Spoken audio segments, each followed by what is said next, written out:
And welcome back to Tales from the World's Firesides. I'm Clive Gilson, the story guy.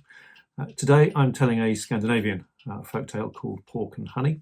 It's from my book Tales from the Lands of Snow and Ice. The book contains around about 40 stories, I think, from traditional sort of Scandinavian sources. And as ever, my aim is to tell stories that might otherwise be forgotten or lost to modern readers. And through telling those stories and sharing cultures, maybe just making the world that little bit less complex. But let's get on with the story.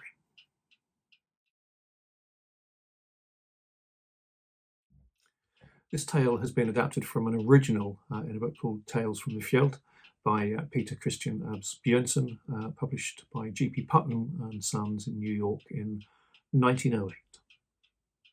Pork and Honey.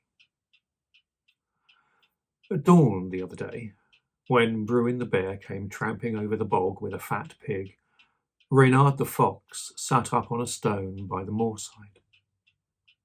"Good day, grandsire," said the fox. "What's that so nice that you have there?" "Pork," said Bruin. "Well, I have got a dainty bit too," said Reynard. "What's that?" asked the bear. "Well, the biggest wild bee's comb I ever saw in my life," said Reynard. "Indeed, you don't say so," said Bruin, who grinned and licked his lips. He thought it would be so nice to taste a little honey. At last he said, "Shall we swap our fare?" No, said Reynard, "I can't do that." The end of it was, though, that they made a bet and agreed to name 3 trees. If the fox could say them off faster than the bear, he was to have leave to take 1 bite of the bacon. But if the bear could say them faster, he was to have leave to take 1 sup out of the honeycomb. Greedy Bruin thought he was sure to sup out all of the honey in 1 breath. "Well," said Reynard, "it's all fair and right, no doubt, but all I say is, if I win, you shall be bound to tear off the bristles where I am to bite." "Well, of course," said Bruin, "I'll help you as you can't help yourself." So they were to begin and name the trees. Scotch fir spruce, growled out Bruin, for he was gruff in his tongue, that he was.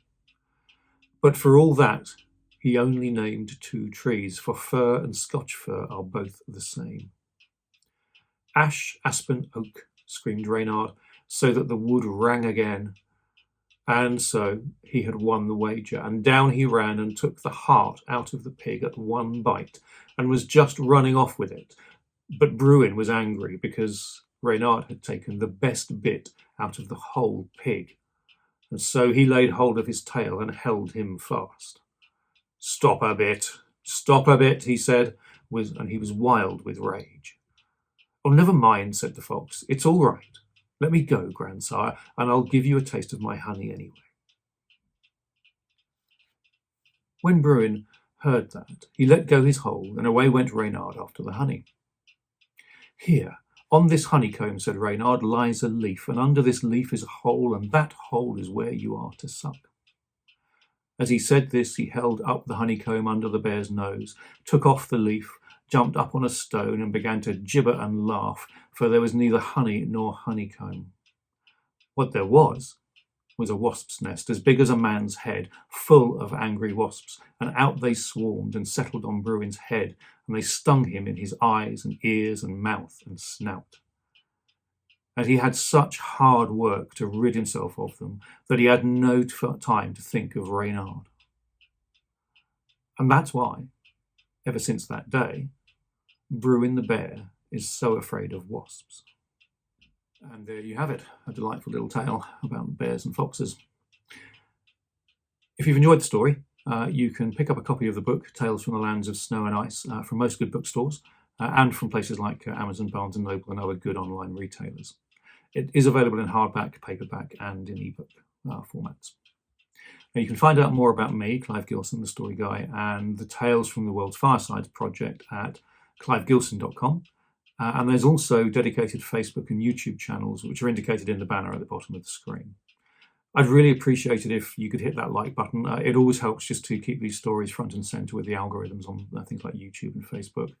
And if you want to look at some of the back content that we've got, or the future work that's coming up, at least 2 stories most weeks, then join one of these channels and you'll certainly stay abreast of what stories I'm telling.